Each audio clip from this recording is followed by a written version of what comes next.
Hello everybody, and welcome back to the Klonoa playthrough. It is time to begin vision number 5, and poor Grandpa. I'm still smarting after that. It's just so heartbreaking. And also it really annoys me that I haven't got a nice glowy green gem there on 4-2. It just makes everything so much worse, I feel. It's just like, for God's sake.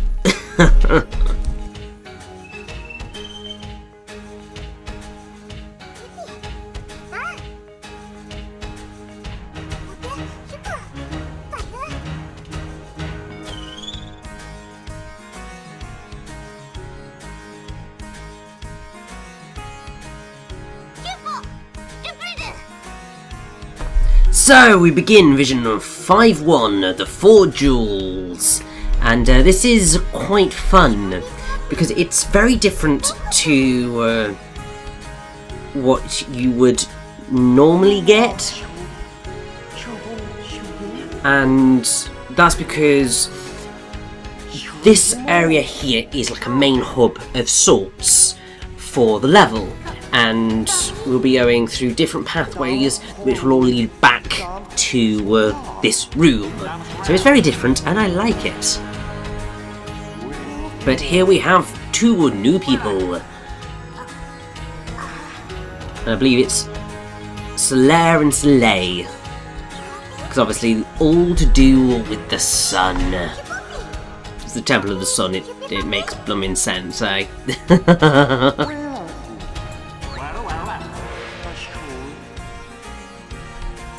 Yes, this is Klonoa, which I do like as a thing because it's... So, Klonoa or Klonoa, I'm pretty sure has something to do with the sun in some form. Ah, yes. So, a Klonoa is a white or coloured circle or set of concentric circles of light seen around a luminous body, especially around the sun or moon, so it all makes sense. And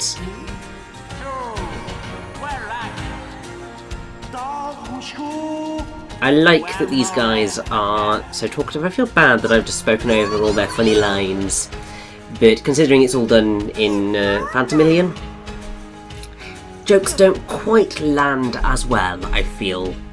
But I suppose, considering I'm blabbering over it, these are the things that occur. So yes, as I was saying, hub area, we go via 2 separate pathways. And on these 2 different pathways there are 2 different pathways. One which will lead to well, one gem, the other will lead to the other. Makes perfect sense. And you may have already noticed that this is it's quite a long part, and that's because these are quite long levels, to be fair. But I have to say, something that I find particularly funny is the theme music for this region, because as soon as I've got the soundtrack up, I'll tell you what it's called. So I believe that this is Red Heat Klonoa, and the reason that I find it particularly fascinating is because there's a bit of it which sounds very, very, very similar to a particular pop song. That being One Is the Loneliest Number by 3 Dog Night. And it's... I don't know whether it's just me feeling this to be a thing, but here, that you ever knew... Well, let's just say that was a crossfade because I died.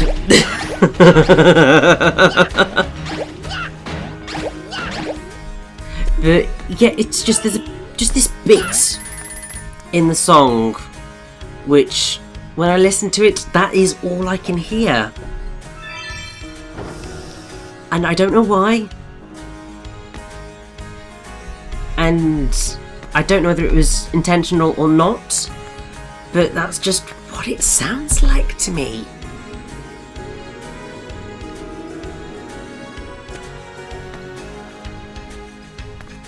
I mean, it does happen where you end up with songs that sound remarkably similar to other songs, and it's probably just a coincidence. I remember watching Eurovision, well, the Eurovision Song Contest one year, and this is the bit. The loneliest number that you ever knew. You see, it's got that vibe to it. But yeah, so I was watching the Eurovision Song Contest one year, and one of the songs was playing, obviously, and I remember sitting there going, this song sounds so familiar. Like, ludicrously familiar. To the point where I was just like, this feels really plagiarised. And I'm surprised I didn't die there. But yeah, so it was one of those moments where you're just like, I know this song, it's going to drive me nuts until I figure out where I know this song, or at least this chord progression from. And eventually I did figure it out. It was...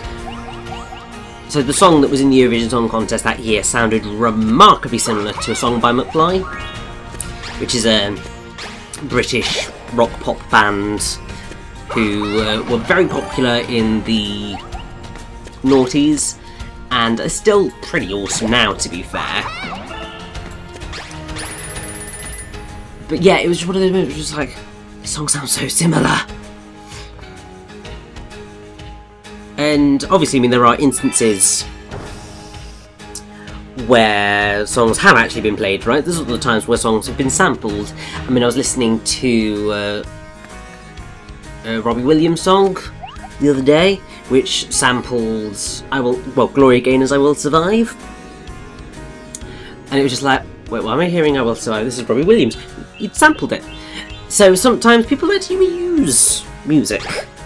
Other times, things just sound remarkably similar. It's either same chord progression or same melody for a little bit. Sometimes it's intended as a reference or an allusion to it. Other times, it's just pure coincidence.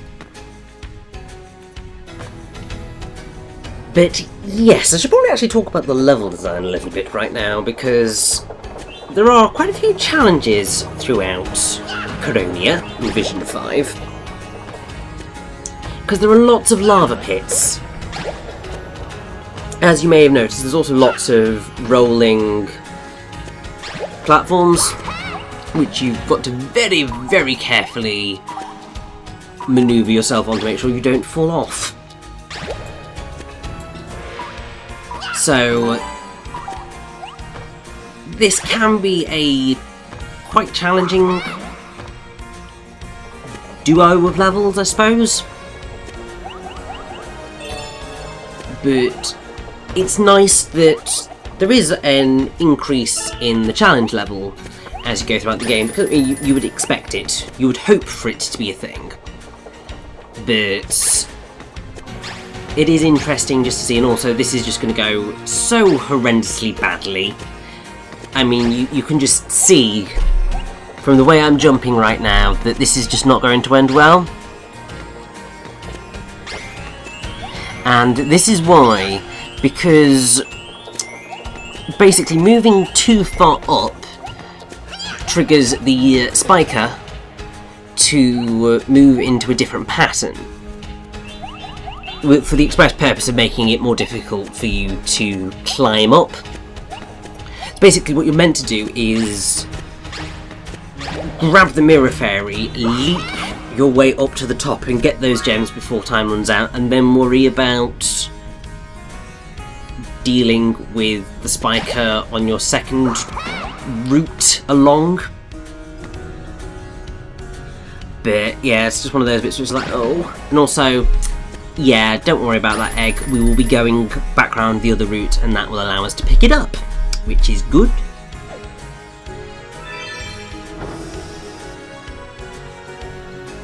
And I believe that we have seen another new enemy in this level that I have not mentioned as of yet.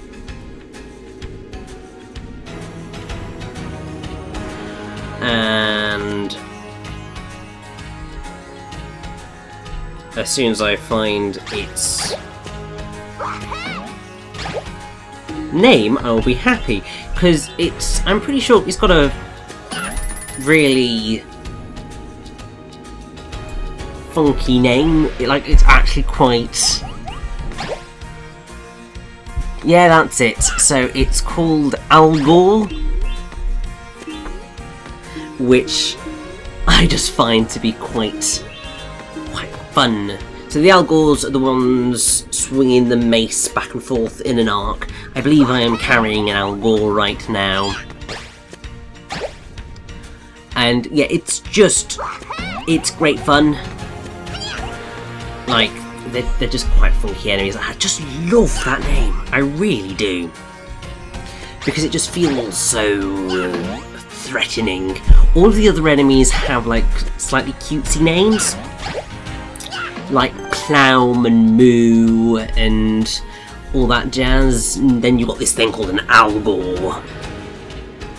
It's just like, yeah, I'm feeling it. And you've got the Glibs, which don't feel quite as exciting name-wise, which is a shame. But here we go. This is pretty much the end of the line for Vision 5-1, because there is our last Crononian. That's our last gem, and that's going to allow us to head on through the door and up the lift. So that is certainly good, if you ask me.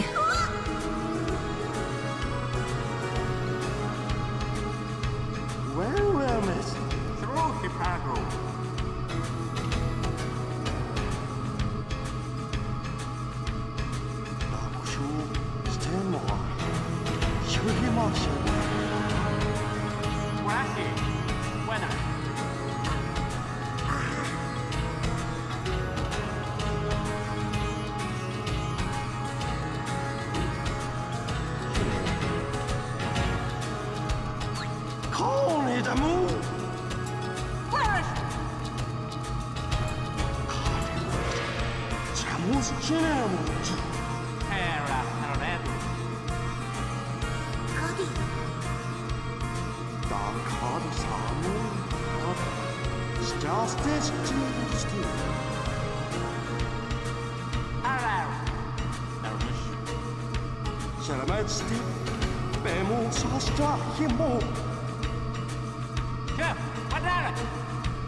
So yes, that is the vision complete. I believe in the cutscene we heard the song Nevertheless.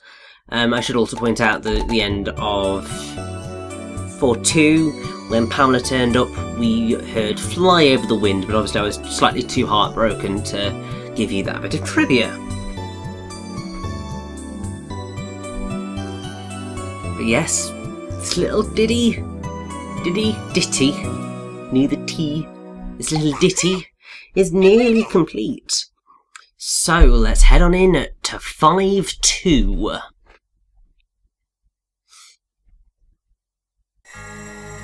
Between light and darkness.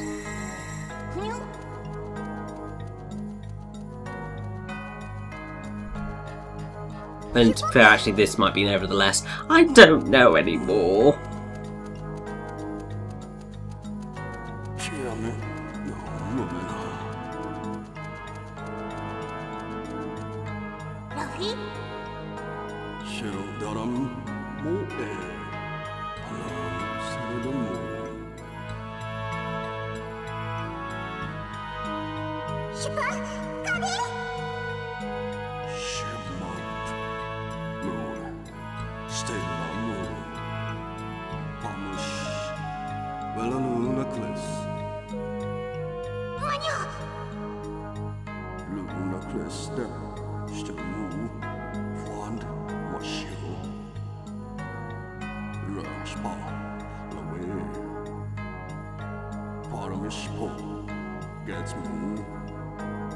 Where is the dust to move?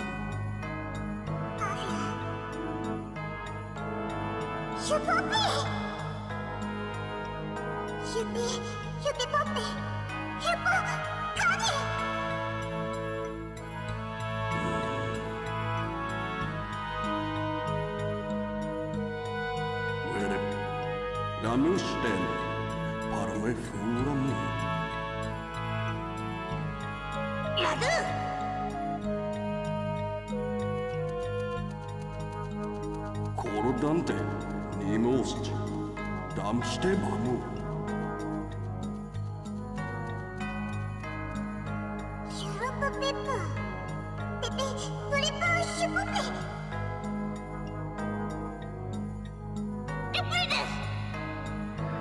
Right, let's go. And as moi, aka Moon and Noir, as in black, mentioned, we've got a gimmick for this level. You may have thought that the slight gimmick for the last level was a bit of a pain, in that obviously you had the 4 different pathways. I would argue this is the more tedious gimmick. It's a much more linear level, but I would say that this is the more tedious level to do, purely because whenever you are outside, you are constantly at the whim of day turning to night. This is fine in principle, but you will constantly reach points where you need it to be one or the other, and the game just does not provide you with the opportunity to force it to change. So you just end up in these sort of really slow, annoying sections. It's a cool concept, and I like the fact that the 2 different tracks, so whenever it's light you have dawn over dawn, and whenever it turns into night it's dark into dark. Which is an idea I think is awesome. But yeah, execution, a little bit more challenging to deal with. And also, since this is all caused by an eclipse, it's quite fitting that whenever it turns to night time, all of the enemies turn into enemies called eclipses. And I'm pretty sure that this is the same for them both on the ground and in the air, but I could be... Yes, so the variant, so you've got normal eclipses and then sky eclipses, which are the flying ones. There is a rather annoying little enemy, which is the purple sky eclipse, which you will spot flying around whenever it turns to night time. And let's just say that he is a bugger to deal with, and this is the other thing that's slightly frustrating, is that whenever it turns to night, anything that you were carrying is going to get popped. And there's the purple sky eclipse. He's a freaking nightmare. But yeah, this is the thing where I do just find it slightly frustrating, this level, because you spend a lot of it waiting for things to happen, and you end up in this cycle of just going, just avoid the enemies until it's daytime and then I can do stuff. And so, while the concept's great, in execution I'd say that it's relatively poor, because there's no way of forcing it to change to either day or night. And so you've just got to wait. And well, obviously it's not that long a time that you've got to wait. It does just really slow down the pace of the level. And that was an incredibly stupid move, because I should have just waited until night time so that I could, you know, hop up these. You see, this is why I told you that I was never gonna aim for the 150 gems, because I'm clearly just not cut out for it. Like, whenever I'm playing platformers, I'm just slightly too reckless, I feel. And oh god, this bit. So I like this bit, once again, in principle, because you've got two enemies back here that you've got to attack, but obviously you need enemies to be able to shoot back at them to be able to break the armour. The annoying thing about this is that you have constantly got to wait, because you can only do this when it's daytime, to grab the flying enemies that I'm going to try and ascertain the names of right now.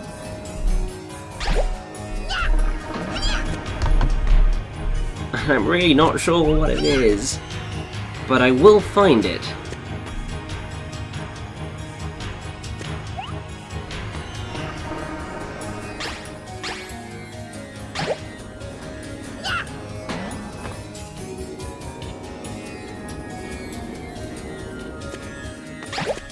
To be fair, it doesn't really matter. Although, I believe that they might actually be called smorks. And basically those are the little flying enemies that charge towards us. You will see everything's name and so on and so forth at the end of the playthrough during all the extras, because obviously I am going to cover everything, and that would be lovely, because there is a character model viewer in the gallery, and that's amazing. Now, I am hopefully not going to be a complete and utter idiot and go the wrong way. Oh good, I went the right way first. Ugh. You see what I mean by it's generally so difficult to see which way you are meant to go and which way you are not meant to go? Because yeah, it's just so confusing. So this is both the way you're meant to go and also the way you're not meant to go, because that's the route to continue. But this is the route that you're going to need to go down to get one of the Krononians. And that's a slightly nasty chainer, because obviously the only way of getting high enough is to jump from that particular platform and continue onwards. But I do like that they do start to throw a few more challenges at you. I just wish that they did make it clearer which paths held the optional content,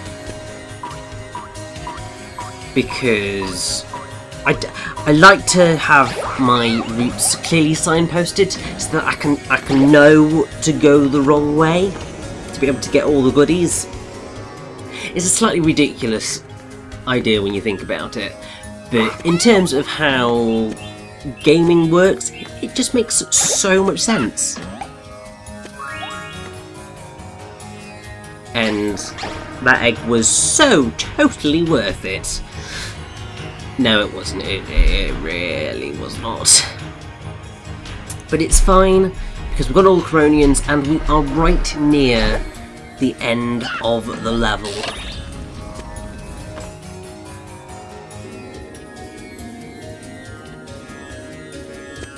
And this makes me quite happy.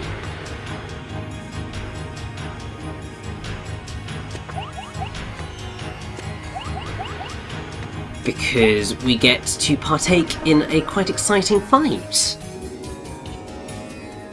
Now, I got a bit confused here. So this is certainly one of the things that you could try to do, but it's not going to work out too well for you, because there's not enough time for you to journey back across after grabbing one of the smorks. The game just does not give you that time. So what you need to do is actually be relatively clever with your switches, because I didn't realise this until I got back over. And obviously that switch brought that out, well, it took it in so we could get through, but if you bring it back out again, you can use that as the platform to get up, which is quite nice. And up we go, and we are so incredibly close to the end now. Right up there is our exit point. I was thinking, can I just cheese this? No, you can't. You do actually need to get a move. But this is just a fun, very quick way of dealing with this. You have 5 switches. Annoyingly, there's lots of bottomless pits here, which is a pain. But really, this is not the worst thing that they could have thrown at us. I mean, obviously there are gems hidden in there, but I'm not sure whether you can actually... I mean, I suppose once you have gotten the move freed, it would be possible to keep respawning it and run back to destroy the big move. But, oh god, the time you'd waste doing that. Ugh. Just no. Rather not, thanks. And, oh, for God's sake, I blew the bloomin' moo up. This is why inflatable enemies are so, how do I want to put it? Slightly useless in reality. Because you just pop them and they go boom, and then what a waste that was. But it's fine. We have made it to the top of the Temple of the Sun. Let's see what awaits us right up there.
And so, our boss for Vision 5 is indeed Joker.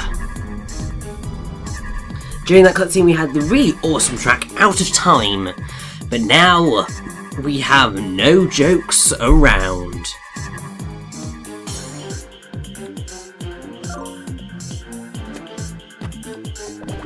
And I mean, he's not a hugely difficult boss. I mean, to be fair, none of the enemies in Klonoa are hugely difficult bosses. Effectively, avoid his glowy fists and shoot the moves at him through the gaps. It's quite simple, but this is fine. Now, I believe that in the original Klonoa, Joker's hands and feet floated, but in the remake, which is what I will call it from now on, he has black arms and legs that connect it all, until he gets into this boss form when everything's floating around. But in the actual concept art for Joker, he had those limbs anyway, so the floating hands and stuff came later. And then we also have Beast Joker.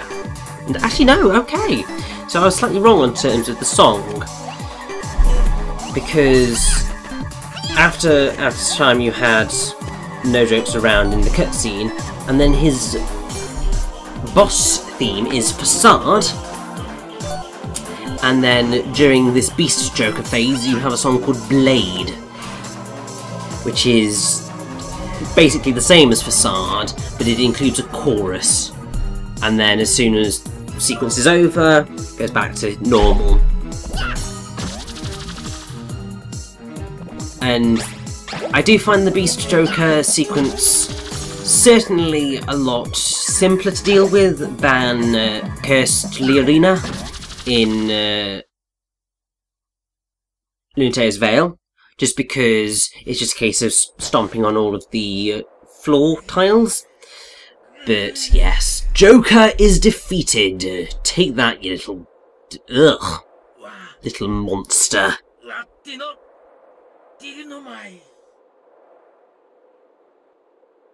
Wetta, watta, wetinda. Pava. Wettiredetto. Wetta. Arrette diditior. Tirafu.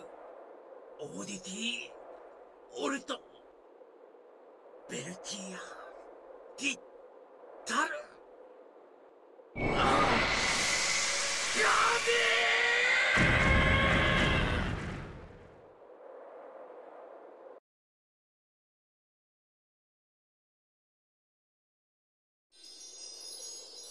And oh no, it looks like we really are too late.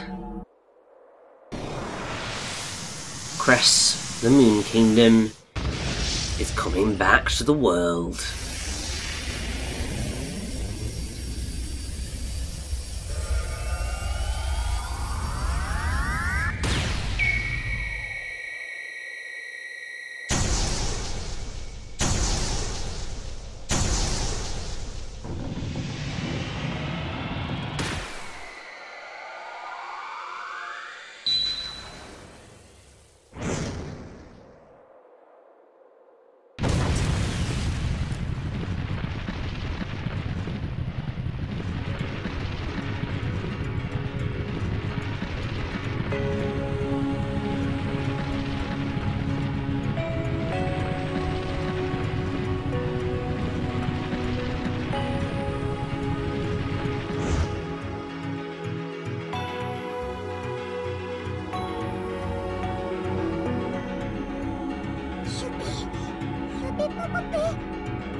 The end of the game is nigh. Let's head on to Vision 6.